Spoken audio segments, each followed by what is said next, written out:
రాష్ట్ర ముఖ్యమంత్రి మీరు పదే పదే విమర్శిస్తూ ఉన్నారు. ఈ విమర్శలకు అన్నిటికీ కేవలం బక్కా జడ్సన్‌కి పదవి ఇవ్వకపోవడం వల్లనే మాత్రమే ఇట్లాంటి ఆరోపణలు చేస్తా ఉన్నాడు.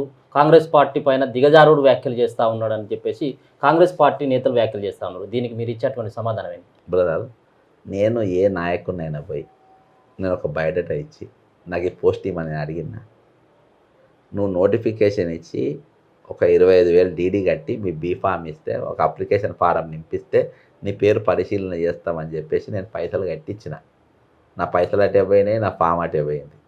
దాని మీద నేను అంతకు మించి ప్రజాస్వామ్యబద్ధంగా అంతకు మించి నా ఫామ్ అప్లై చేయని వాళ్ళకి టికెట్ ఇచ్చాను. ఇదో కడియం కావ్య ఉన్నది, ఆమె అప్లికేషన్ పెట్టిందా, 25,000 రూపాయలు కట్టిందా?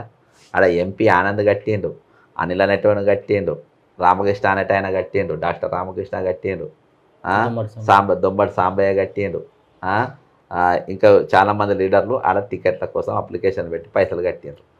ఎంపీ ఆనంద్ భార్య కూడా కట్టింది, మా దగ్గరికి ఇస్తా అంటే ఆమె మాలో అయితే మా భర్త కానీ ఇంతమంది కట్టిండ్రు. ఇంతమంది పైసలు దొబ్బేస్తేవి అప్లికేషన్ పెట్టిన వాళ్ళకి టికెట్ ఇవాళ నిజాయితీ పరుడు ఎవరు చెప్పు? ఈయననా వాళ్ళ?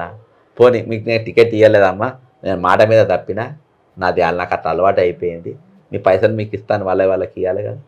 మరి ఎక్కడిది కదా అప్లికేషన్ ఎందుకు పెట్టాలి? సేమ్ ఆడ కూడా అంతే కదా, చేవేళ్ళలో కూడా పట్టుకొని వచ్చినావు ఇస్తున్నావు టికెట్లు. మరి నువ్వు ఎందుకు పెట్టాలి? నీ సిద్ధాంతాలు లేనోనికి నేను ఎవరినైనా పోస్ట్ అడిగినా నేను వద్దని నేను బాధ్యత మీడియా ముఖంగా నేను చెప్తే, రేవంత్ రెడ్డి గారు నేను పీసీసీ ప్రెసిడెంట్గా ఉన్నాను రోజు నీకు పోస్ట్ ఏమొద్దు, నువ్వు నాకు ఏమి ఇయ్యకని చెప్పిన. ఆయన కమిటీలోనే లేను నేను. ఓకే, ఆయన డిసిషన్ సెపరేట్.